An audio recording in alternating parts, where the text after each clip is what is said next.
kwento, ba't kayo nagtagal ni Coco ng ganito? Ano po pareho kami ng values. Pareho kaming makalola.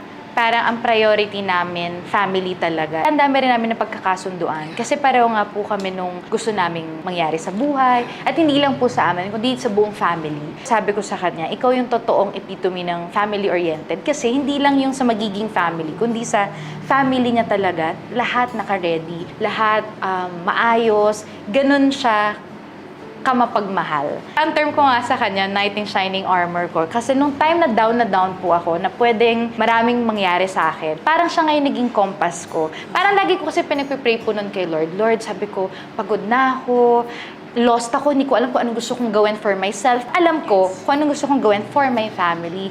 Pero pag kung ano yung tatanungin ako, ano bang gusto mo? Hindi ko na po alam. Tapos lahat pray lang na parang, Lord, gusto ko naman this time may mag-alaga naman sa akin, ganyan. Pero not specifically as partner po And then nagkataon dumating siya. Hindi ko pa na-realize at first na siya yung binibigay ni Lord. And then, pag may nangyayaring struggle sa life, meron nang sumusuporta sa akin. Ito dapat, huwag kang mag-alala. Ang laging linya ni Coco, huwag ka na mamblema. Relax ka lang dyan, ako nang bahala. Ako yung parang, ay, bago to Yung parang, hindi naman ako yung masistress this time. Tapos meron nang nag-handle for me. Ito yung specific na pinag-pray ko. Hindi man as partner yung pinag-pray ko kay Lord, pero binigay ni Lord lahat, all in sa kanya. Hindi, ang funny po, hindi, yung ano namin ni Coco, hindi ko siya type at first. Pero kasi po, hindi po ako talaga maano rin sa looks. So at first, yung looks, hindi ko napapansin. Pero nung nakilala ko siya, nagka-work po kami, hindi pa ABS Ibang channel pa, nagsa-sideline kami. Pangarap kong jackpot po. Pay after kasi yon. So pareho kaming rumaraket, doon kami nag-meet. Tapos na-amaze ako sa kanya kung paano niya alagaan si Lola. Parang siya lang yung gumawa nun kay Lola.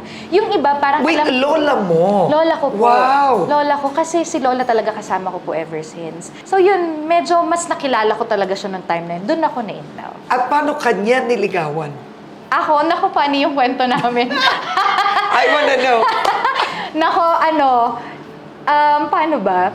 Para po siyang hindi siya yung agad-agad kasi medyo may pagkabaragas ako dahil laking Pandakan, laking Maynila. Kumbaga parang nung nililigawan niya ako, nagpapanik ako. So lagi ko siyang binabluff hanggang sa na-hurt ko siya. Umabot na lang sa point na nung nag-meet kami ulit, nagka-work kami ulit, doon na nag-develop ulit. Sa ABS-CBN Ball, dalawa na kayong lumabas. How did that feel? Happy. Siyempre, overwhelming pa rin kasi para po akong nahihiya talaga every time na may nakatingin sa amin. Pero I'm just happy and proud also. Kasi sa lahat ng mga na-achieve niya. Tapos parang walking with him, parang alam mo yung feeling ko na, ito yun. Pinag-usapan niyo ba yun? It's time. Lumabas na tayo. Actually, hindi naman po sa pinag-usapan. It's more of parang naturally na lang na nangyari. Sanay na po ako talaga na yung normal setup namin. And then, sabay, ako yung, sandali, wait lang, hindi ako ready. Parang nagpanic pa ako at first nung nalaman ko.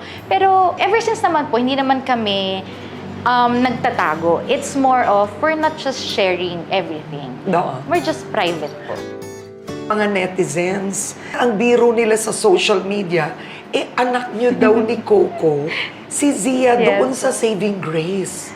Have you ever addressed that? Actually, hindi pa po ako natatanong din kasi si Zia, kasi pag tinignan mo talaga, ka-feature talaga ni Coco. So even kami, pag nag-uusap kami, talaga mapagkakamal ang anak natin yan kasi nga kamukha. Tuwa rin naman po ako. Pero yun nga po, hindi po namin siya anak. May mga magulang po ang bata si Zia.